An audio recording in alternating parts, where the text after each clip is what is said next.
Ali Baba was a woodcutter. He was from Persia in the Middle East. One day, he was at work in the woods when he saw 40 men on 40 black horses. They stopped near a huge rock. They had 40 big, heavy brown sacks on their backs. Ali Baba watched the men as they got off their horses. A tall man walked to the rock and said, "Open sesame!" Ali Baba looked and looked again. Something amazing happened. The rock opened. Behind the rock was a cave. The 40 men went into the cave with their sacks. Later, when the men came out of the cave, they didn't have their sacks. "Close sesame," said the tall man, and the rock closed. The 40 men got on their horses and went away. Ali Baba went to the rock. "Open sesame," he said. The rock opened, and inside the cave there were hundreds of sacks and wooden boxes. Ali Baba opened a sack and it was full of diamonds. He opened another sack and it was full of gold coins. He opened a box and it was full of silver. He opened another box and it was full of beautiful jewels. These 40 men are thieves, thought Ali.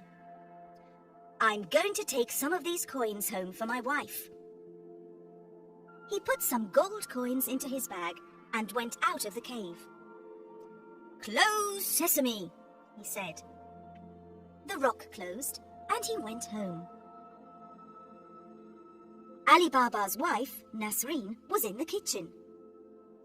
Ali Baba told her about the 40 thieves and the treasure in the cave. "This is wonderful news," said Nasreen. "Can we take more money and buy a new house and new clothes?" "Yes, but we mustn't tell anyone," said Ali. "The 40 thieves are very dangerous men." Ali's brother, Kasim, was outside the kitchen. He opened the door. "Tell me where the cave is," he shouted. "You must tell me, or I'm going to go and look for it myself."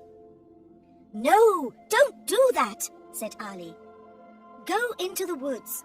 There's a huge rock near the big baobab tree.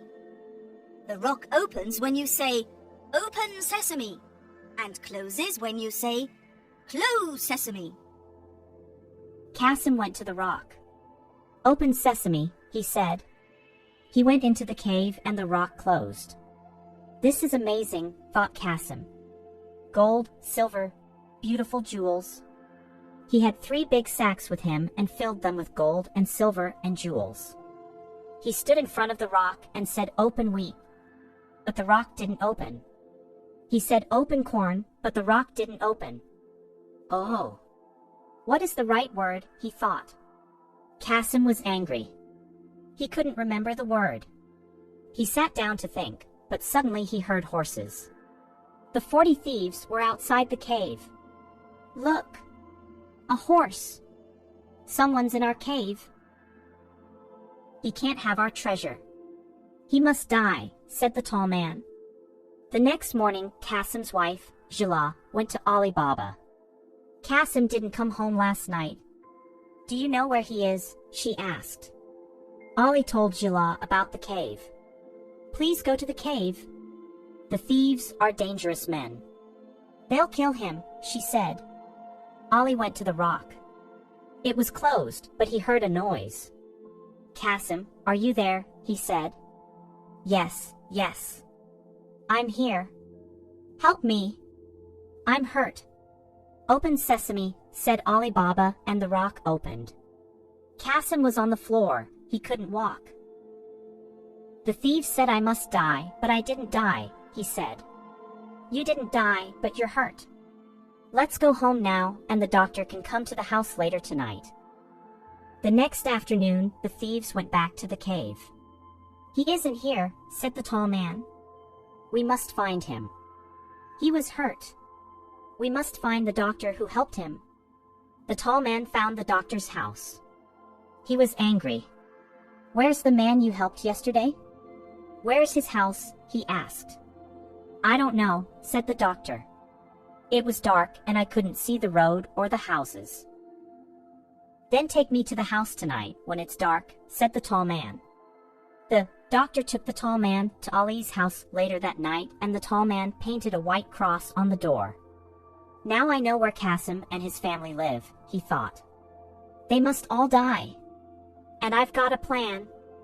The tall man went to the market and bought 39 big oil pots.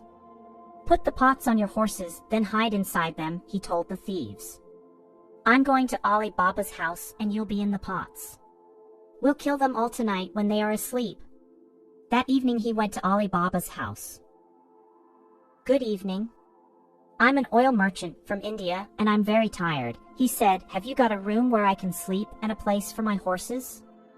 Of course. Welcome to my home, said Ali. Jila was in the kitchen with Nazreen. That man isn't Indian, he's Persian, said Jila. I don't like him. Let's go and look at the pots on his horses. They went out of the house into the garden. There were lots of stars in the sky and everything was very quiet. Suddenly they heard a man's voice. When are we going to kill Qasim and Ali Baba and their wives? When they're asleep, said another voice. The women looked at the pots on the horses. 39 pots in their garden, 39 men in the pots, and 1 man in the house. The 40 thieves. Quickly, said Jila. Open the gate. Nazreen opened the gate. Shoo, shoo, go away. Shoo, shoo, go away, they shouted at the horses.